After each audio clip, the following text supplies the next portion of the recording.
Welcome to Talks with the Invisible Gardener. I'm Andy Lopez, your host. This is where we dig into soil health and learn how to grow smarter organically. Ready to clean up your garden and the planet? Let's go. Don't panic, it's organic. Hi, everybody. It's Andy Lopez, the Invisible Gardener, and welcome to my show. Today is the pH of the soil and the pH of the human bodies. Let's get right into it. Isn't that good artwork? I love it. So I talk a lot about soil biology, and I also talk about the living things that are living in the soil. And we talk, if you're a gardener, you'll learn that the pH is very important for plants. And there's a reason why the pH is very important for plants.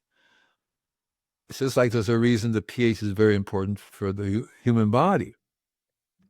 So let's just go over a few things, okay? So the plants will grow at any pH. It depends on how they're genetically, started with. So the places around the world that has the pH of very 5.5, which is very acidic, and there's places around the world which is very hot alkaline. Generally speaking, a neutral is a good place. Generally speaking, when you talk about plants, they like 6.8 pH. That's the ideal place where they really, really, really thrive. Your human bodies, 735, 745. The human body is very different. Different people have slightly different pH level. But if you're too far outside of this range, you're going to have a problem. So let's go over it a little bit more. So one of the things about, and it's interesting too, because the pH of your soil and the pH of your body both have a control in how you absorb nutrition. So what I like to tell people is that the soil biology is the reason why you have a pH level that you have to deal with. And then your human body is the same thing. You have your health, your biology that's in your soil, your soil. So this is your soil. Your stomach is your soil, see, right? And that the pH there determines how you absorb food. And so if your pH is off, whether in the soil or in your body, you're not going to get the nutrients that you need, and it's going to cause stress. Now, the microbes are very important for both your body and the soil, but they're very different types of microbes, very different types of soil biology, okay? So what we have to understand is that what we're doing is we're working on getting the right balance in your body and in your soil. I like to compare the two together because they're very, very similar, what you have to do. In order for you to be healthy, you have to have everything functioning correctly in the right pH. In order for your soil to be healthy, you have to have everything functioning correctly in the right pH. And that's one of the things you have to understand is it's not the plants that even, you say certain plants need certain pHs to grow, and, there are plants that are acidic, and there are plants that love it slightly alkaline. That basically just says that where they have evolved to be using this type of microbiology that grows in that pH level. And the same thing with human bodies, where you're from, it determines how you absorb your food. So these things are important for you to understand only in that you have to concentrate on the biology, on the health of your biology. And that's very important. That's what really I'm all about, is talking about how you can keep the soil healthy.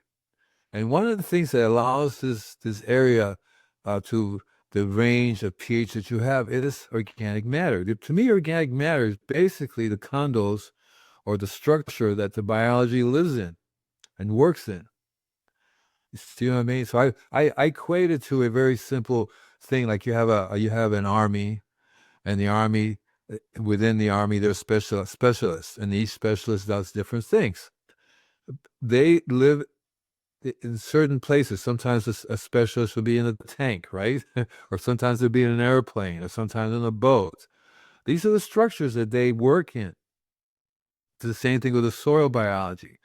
I equate that very simply. In order for the soil biology to work, it needs a place to work in. And the way it does that is uses carbon.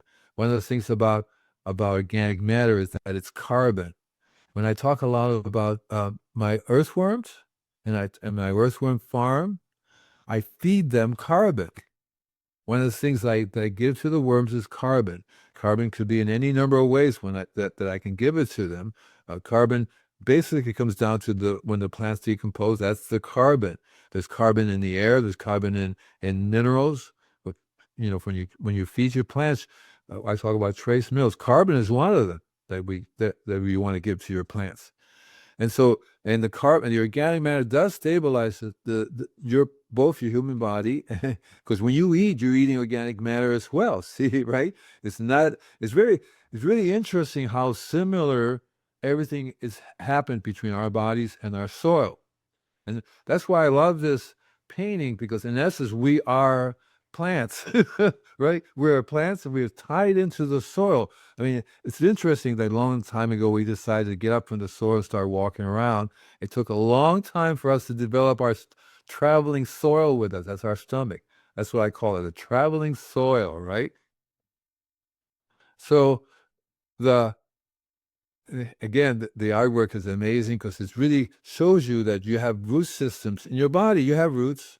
And that's one of the things about being grounded, because you literally have an energetic root that connects you to the soil. You are connected to the soil in lots and lots of ways, you know. And stress is a key factor that inhibits you from absorbing nutrition. And so the greater the stress, the greater the pest and the disease. That's what I like to tell people. And so when the pH gets off, usually it's caused by a variety of other factors, okay? Stress doesn't cause your pH to change. What causes your pH to change is the food that you're eating. What you're eating is the same thing the food that you're giving to the plants. So unfortunately, the way it works, if you eat toxins, your pH is going to change. The same thing with plants. The plants eat toxins, i.e. chemicals, pesticides, whatever it is, because in the soil, it's gonna radically change your pH.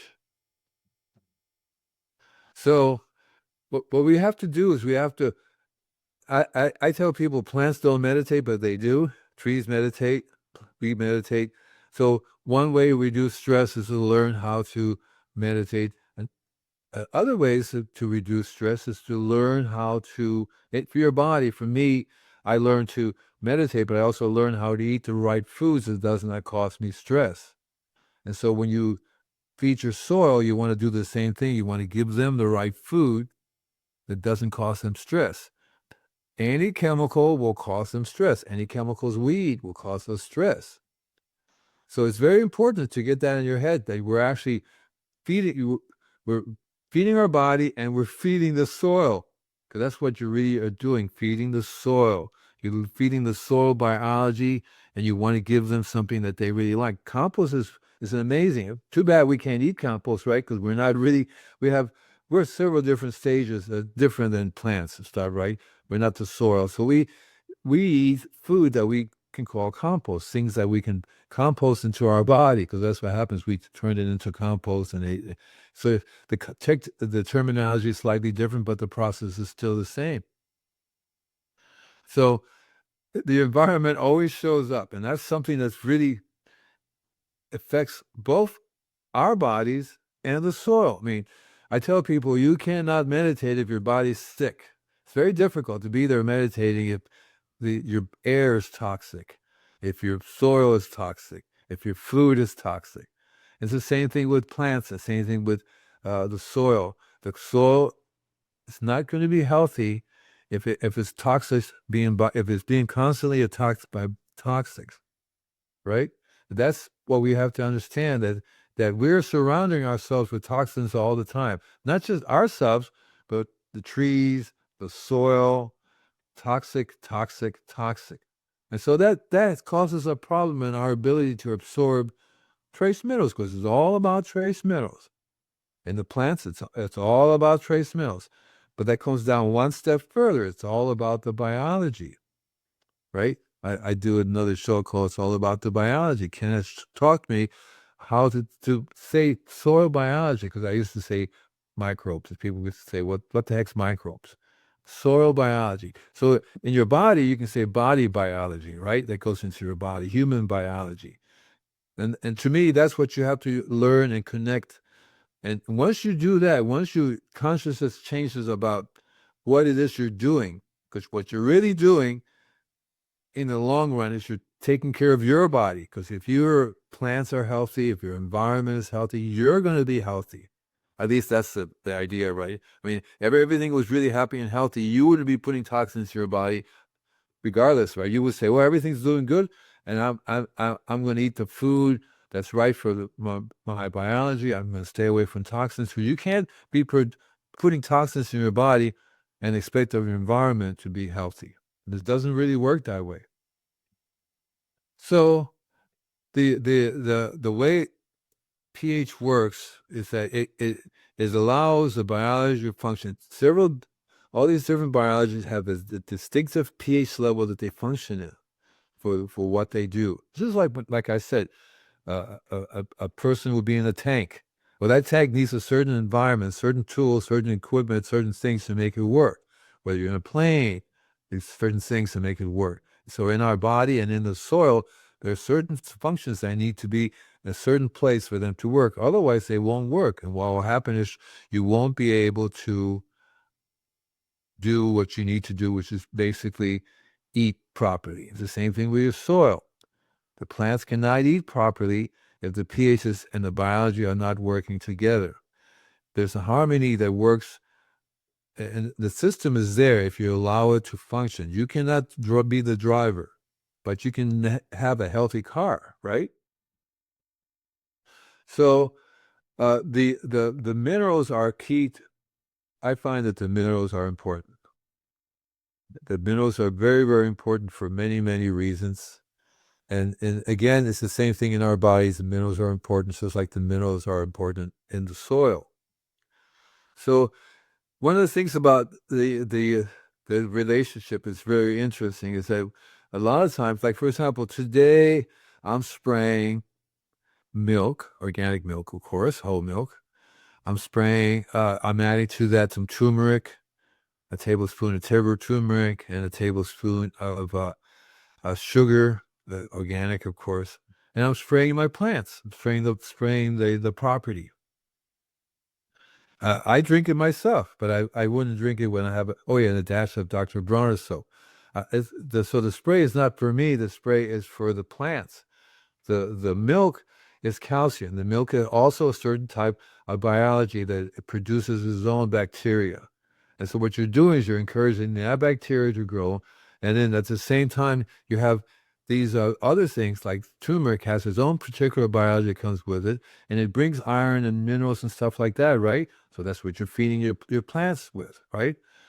So you find that there are lots of different ways that you can eat these things, but when you feed the plants, you can literally feed them stuff that you're already eating, like the milk. Milk's already in a form that you can eat it and absorb it, and it'll get the calcium from it. It also has the lactate. I think it's a long name of the bacteria that you'll find in milk, which is a natural biology that can be used in the soil.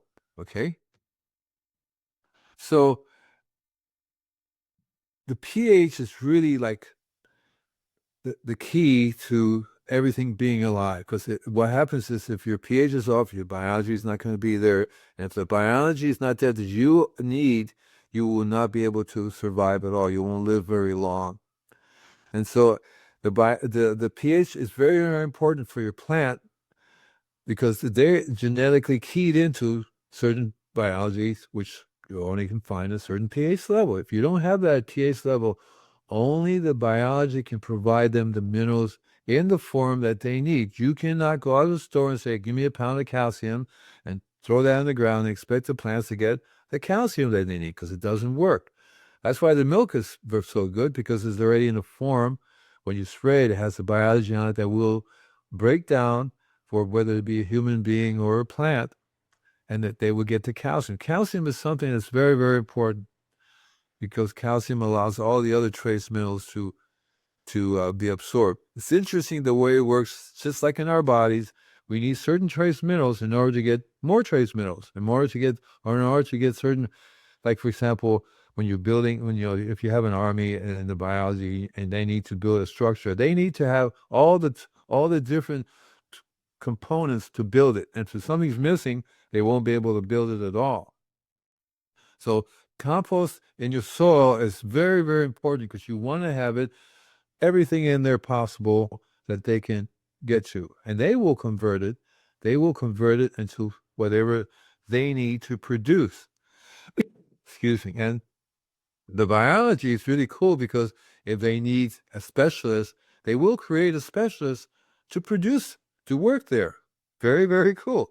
So I think I explained it to you a little bit today in terms of what the soil biology has to do in the pH of humans and pH of soil, and that there is a deep relationship between us two. We're not very separate. We're not different. We function much the same way. We're like living plants. We communicate. Plants communicate. They just don't walk around like we do. But this works also for all kinds, for insects, for birds. Very same process of absorbing trace minerals. So thanks for stopping by today. I hope you enjoyed today's show. If you have any comments, please leave them in the comments section. Don't forget to like, share, and follow us, me and my journey here. And I'll be coming every week for you here and show you what I've learned. And there's lots and lots more going on. Go to my website, visiblegardeners.com. Sign up for the newsletter. I have a special going on now. My Don't Panic, It's Organic ebook is available or you can only get it from free through the newsletter. Plus, I have another book called Natural Alternatives to Chemicals for the Home and Garden. That's also an ebook version. You can only get to the newsletter. And then I have the print version of my book, which you can get to our website. That takes you to Amazon where you can order it. And so please have a good time. Let me know. Talk to me. Let me know what you would like to hear about. You can ask your question. Please feel free to ask the questions. I know as you people are typing your questions on the comment section. I always check it after the show, and I always answer. And if for some reason I miss your question, feel free to let me know, because that's what the newsletter is all about. So thank you very much, and have a great day. Bye. It's been great. I'm Andy Lopez. Thanks for hanging out with me on Talks with the Invisible Gardener. If you like what you heard, hit follow, drop a like, and leave a comment. I actually read them. Want more good dirt? Visit invisiblegardener.com. And remember, don't panic, it's organic.